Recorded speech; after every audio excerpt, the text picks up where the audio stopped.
Belinda Waymouth, everybody. Good morning. How is everyone? Thank you, Linda, for the $10. We saw it. Shout out. Yeah, right on. Sorry, this is the new world, Kim. Belinda, where I get told of a contribution, and I have to interrupt whatever I'm doing to acknowledge. Because I think it's good to acknowledge all the people who love you, who love us. I think it's great. Yeah, thank you. It's important. So thank you, Belinda, for pointing that out. So, Sayo Jones says, Belinda is on the air. Yeah. All right. So Belinda, I wish the news was better. I was making the point before that as world economies begin to struggle, to put it politely, I mean, there are really some in free fall. Environmental concerns and commitments to climate sort of get nudged off to the side. Meantime, the revelations about where we sit in the way of climate, they continue to come forward on everything from, the temperature of the planet to the plastics that infest pretty much every cell of everything we interact with. I'm talking about even the air. Yeah, it's pretty crazy. Hey, I just want to say something because I got sent a New York Times article last night from a friend as she was going to sleep with, help written, beside it. And it was talking about, yes, we're going in the wrong direction as far as cutting emissions go. But, there was a story at the same time out from the IEA, who the International Energy Agency, saying, look, Russia's invasion of the Ukraine and Europe's, and not just Europe, we were getting natural gas from, or oil from Russia as well.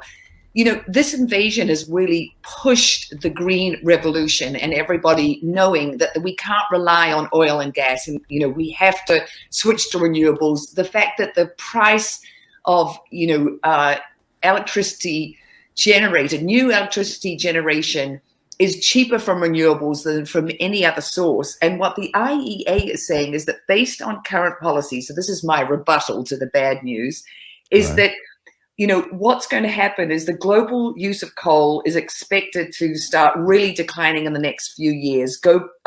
Natural gas demand will hit a plateau by the end of this decade, and oil use is projected to level off by the mid-2030s. Now, those numbers don't excite me as, that much, because I wish it was tomorrow, obviously, like we all do. But the fact is, this war in Ukraine is just really highlighting we cannot rely on fossil fuels anymore.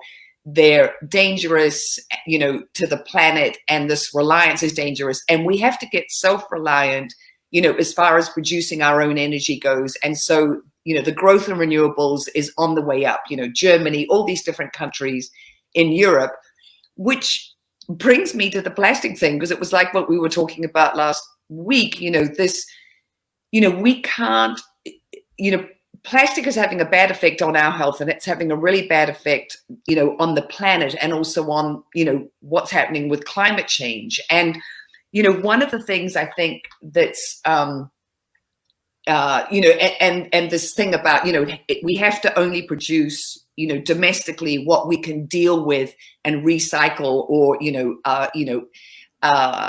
dispose of domestically. We can't rely on other countries like we used to rely on China taking all of our plastics. And, you sent me that article this week from the Daily Mirror, in the UK, just talking about what a complete fallacy recycling is. And one of the reasons why we're all recycling our butts off is because we're hearing all these stories about what's happening to the ocean, and that the ocean is full of these microplastics. So there we are, recycling like crazy. But the fact is we're throwing too many different types of plastic into the recycling bin, in our bid to help the planet. Right. But the reason we're not getting recycling done is not because of any error on our part. It's because the infrastructure for recycling just doesn't exist. Yeah, I mean, this is the thing. And it's also the thing that I often talk about, is that the producers want to make it, our responsibility, and they want to make us believe that we can actually recycle this, deluge of plastic, but we can't. And, one of the things I wanted to talk about, and I tweeted it, was, the plastic in the ocean it's at an insane level. And what people need to know, because, I believe that the more information and the more informed you are, the better decisions you're going to make about, what you use. Am I going to buy stuff in a plastic bottle, or when I go to the supermarket, am I really going to make an effort to buy stuff in a glass bottle? And glass is 100% recyclable. So yes, always, always, always buy glass. So what the hypothesis I want to make one other point just on that, because I do the same. First of all, it's very hard to sometimes find glass bottles because they're edged off of most shelves by all these plastic bottles. But the thing I want to tell those who watch this show is that plastic, and this is a point Belinda made last week, that plastic is full of essentially the ingredients of the bottle that melt into the water. Okay, now in the water already, it's not what you think it is. It's not even as pure as water out of the tap in most times. But the plastic that passes from the bottle into the water while it's waiting to go into your body, it's a lot. Sometimes you can even taste it. A lot of the time you can even taste it. So you're not even doing yourself any favors when you have plastic from a health standpoint. So find the glass bottles. At least there's that additional fact that the glass doesn't have all that plastic going into your body that would be visiting you in the way of a plastic bottle.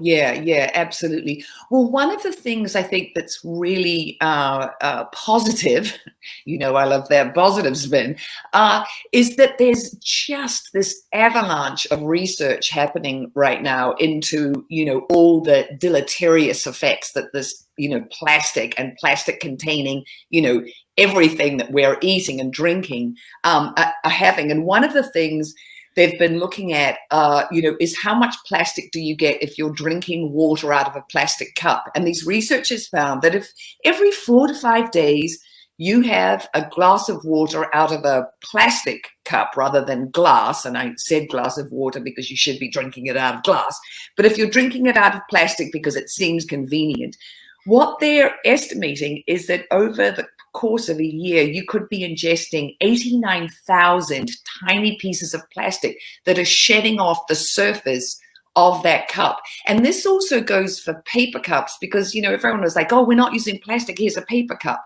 Well, if a paper cup has a liquid in it, and it doesn't matter if it's hot or cold, it's lined with, polyethylene. It's got a plastic layer inside it. And that is shedding tiny pieces of plastic. Oh, my God. So gross. Yeah. By the way, deleterious, please, is a ding word. Thank you. I was going to say, yeah. Yeah, I should have said deleterious, and then I should have stopped, right, and waited for the ding. Or No. We would never interrupt. You should finish your thought. We keep track, so you don't need to worry ever about stopping. No. I do, by the way, just as long as we're talking about words, like the way that Belinda says avalanche. Say it again. Avalanche. Avalanche. Mark, there's an avalanche of evidence. So we're inundated by these plastic. It sounds to me it's very hard to dodge it day to day. It's very hard. It's essentially infested everything. Yeah, and because of this, and like I said, the more informed we are and the more that we know, that's why we are all so dedicated to recycling, but we can't recycle our way out of this mess. We have to stop using so much plastic, and we have to really pressure, the manufacturers of it. I mean, they say that Coke is making 200,000 plastic bottles an hour. I mean, it's insane. You made the point last week, and you've alluded to it again this week, that it has to be the responsibility of the producer to recycle. The sustainability responsibility has to fall back on the producer. There's no way that they're allowed to get all that money without worrying about what happens to that thing that generated all that money. I think that makes total sense and is completely defensible. Now, whether it gets done, it actually is being done, though. You made that point last week. Yeah, no, it is. I mean, you've got European countries. I think it's Finland, where they have these special receptacles in a store where, you pay a deposit when you buy the bottle. And then as soon as you go back to the store and you shove it in the hole of this, recycling receptacle, you get given money back. And as soon as you incentivize people with 10 cents, 15 cents, 5 cents for the bottle, the return rate goes way up. So they've seen their plastic detritus, there's been a real dip in it because, they've said producers have to take responsibility. You have to provide the infrastructure. And, that's what's going to happen here in California with this, new, Plastic Reduction Act, which I think is really great. But I just want to talk a little bit about plastic in the ocean, because I think that, we've talked about before on the show, that what happens in the ocean is sort of very out of sight, out of mind. And we really take the ocean for granted. And it happens to be, an ecosystem that I, love. I come from, a country that's, a couple of islands. I surf, I scuba dive, or I used to, I'm really, into the ocean as an ecosystem. But we all need to really focus on how amazing it is, because the thing that I think a lot of people don't realize is the ocean makes our planet livable. And that's from, weather systems for a start. But when it comes to climate change, the ocean is sequestering 1/3 of the CO2 that we human beings are putting into the atmosphere every year. That's 12 billion tons of carbon dioxide, which is huge. And the way that the ocean does this is through this thing called the biological carbon pump. So you've got all the phytoplankton, which are basically the plants of the ocean. They're floating on the top. And because the ocean, covers, 70+% of the Earth's surface, this always blows my mind. There's more phytoplankton by biomass than there are trees and vegetation on all the terrestrial, continents of the world. Phytoplankton, which is tiny, actually is bigger, biomass-wise. And what the phytoplankton does is, like all plants, it photosynthesizes. How does it do that? It uses sunlight. It absorbs the CO2 that's being dissolved into the ocean from all the CO2 we're putting into the atmosphere. And then the phytoplankton get eaten by little zooplankton. So they're you've got the primary producer, the phytoplankton, and then you've got the little zooplankton, the little animals, the biggest of which is krill. And they eat the phytoplankton. And then when they poop, the carbon from the phytoplankton gets into their little fecal pellets, and that then drops down through the water column from the ocean surface all the way to the bottom of the ocean, to the ocean floor, and then it gets remineralized into rocks, so calcium carbonate, and that sequesters all that CO2 that we're putting up there. But that's wild. Yeah. Kim, could you repeat that process for us, please? The one that Belinda just, I don't, but I can tell you this. Kim, how are you? Yeah. My 13-year-old daughter my favorite drink comes in a plastic bottle. So it's a Tejava peach black tea and sometimes the pineapple tea. It doesn't come in the glass. So she was drinking it, and I was trying to explain to her what you had said the last time you were on Mark Thompson's show, themarkthompsonshow.com, and about her swallowing plastic and about how many plastic particles were in the drink. And she looked at me and said, Mom, and she's 13. She said, Mom, my whole body's made of plastic now. She goes, I'm just adding a fraction to what's already inside me. At this point, does it even matter anymore? And I thought, how sad is that at 13 years old, she already knows that she's loaded with plastic and that there's probably never do about it. But that actually is troubling on several different levels. I'll get to Mike Hendricks' question, if I can, about Britta in just a second. But what troubles me about that question, and then Belinda, I will stand out of the way, let you answer it. But it just troubles me that you can apply that same thinking to anything. So I can say, well, I get it. Climate crisis, it's all bad. There's poison everywhere. There's nothing I can do about it. So, what's a little bit going to matter? It all matters. Every little bit matters. It's like saying you can eat whatever you want. Yeah, my diet's already crap. So there's no way I can slowly, one step at a time, you can improve. It just seems like too big a problem. That's what I like about Belinda. She shows us approaches to attacking these problems. Every little bit puts a dent in it. But it was sort of depressing to hear from Kim that the 13-year-old child, sort of feels like, there's plastic all over my body already. And Yeah. she's that generation is disillusioned with what's going on in the environment and thinks that nothing that they do will make a difference. John Smith says we're living in a plastic world and you are a plastic. What is that? What's the line from what? It's from a song. Barbie right? Girl. Yeah, right. Yeah. You know, I mean, when you think about this, it's another avalanche of teen depression.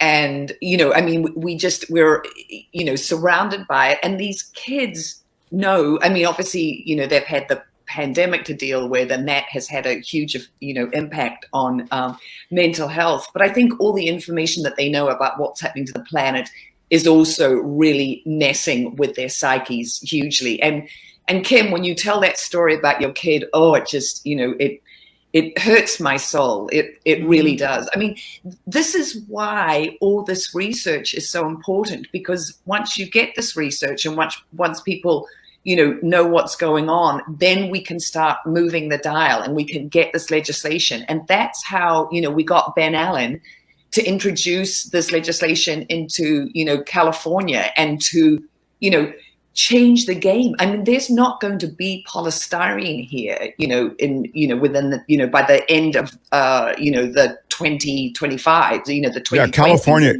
California is taking strides. That's why these conversations do matter. If you've noted, last week we told you about the pushback on plastic producers. This week, others. So it does matter. There are things that can You're be down to 5% battery. I know. We're way late. I got to wrap up. Find Belinda Waymouth across social media. Belinda Waymouth, Waymouth, and we'll talk to you next Thursday. Thanks, Belinda Weymouth. Thank you. Lovely to be here. Bye, everybody.